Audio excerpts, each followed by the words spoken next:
Vou contar uma história aqui, sem muita pretensão de estar certo ou errado e sem nenhuma preocupação de apresentar aqui as provas ou evidências, porque da mesma forma que eu cheguei a elas para chegar à conclusão que eu cheguei para contar essa história, qualquer um aqui pode e deve pesquisar por conta própria e chegar às suas próprias conclusões.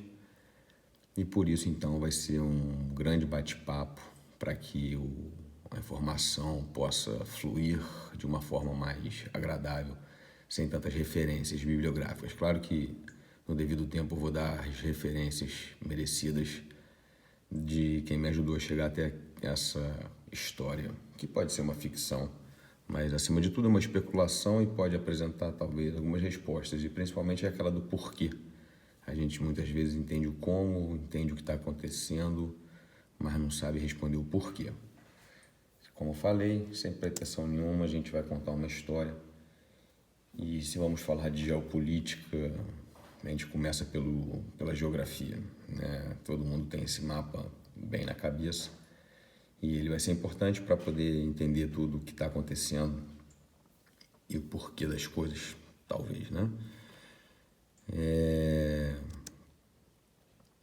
Para isso a gente vai voltar lá atrás, na história que a gente conhece, onde que a gente tem registro. Existe uma história anterior a essa,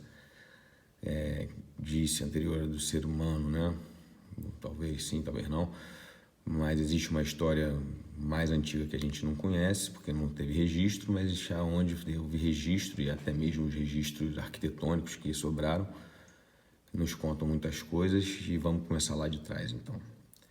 Os povos mais antigos, as civilizações mais antigas que a gente tem, como eu falei, registrado por histórias, livros, arquitetura e etc., estão ali mais ou menos marcadas ali no mapa, né? Os egípcios, romanos e gregos, gregos e romanos, hebreus, fenícios, mesopotâmicos, né? Os persas, os indianos, os chineses, até mesmo os nipônicos, o Império Nipônico, o Império Japão, também tem registros aí de 2000 anos antes de Cristo, civilizações também bastante antigas, né?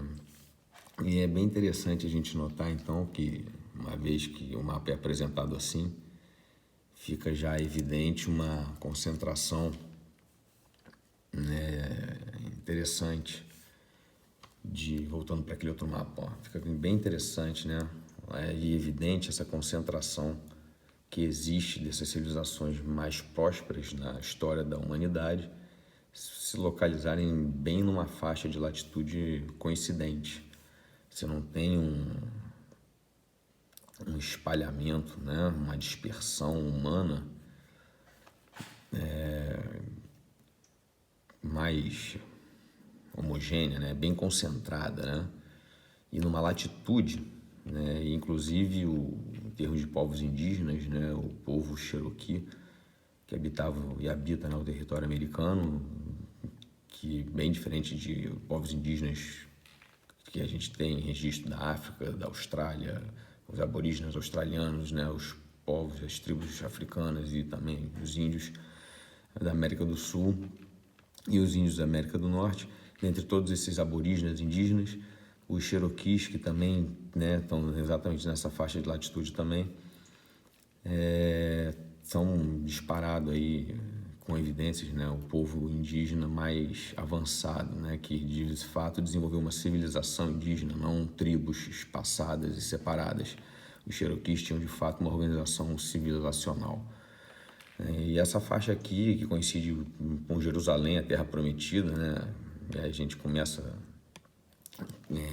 seja religioso ou não, a Bíblia é um livro histórico e ali tem registros que não devemos nunca, jamais ignorá-los, né? Jerusalém, uma terra não só prometida e não só em termos históricos, como a gente vê até hoje, o quanto ela é cobiçada e o quanto ela gera de conflitos, né? Tá ali, é o epicentro de tudo isso aqui e localizado ali nessa latitude mais ou menos de 33 graus norte.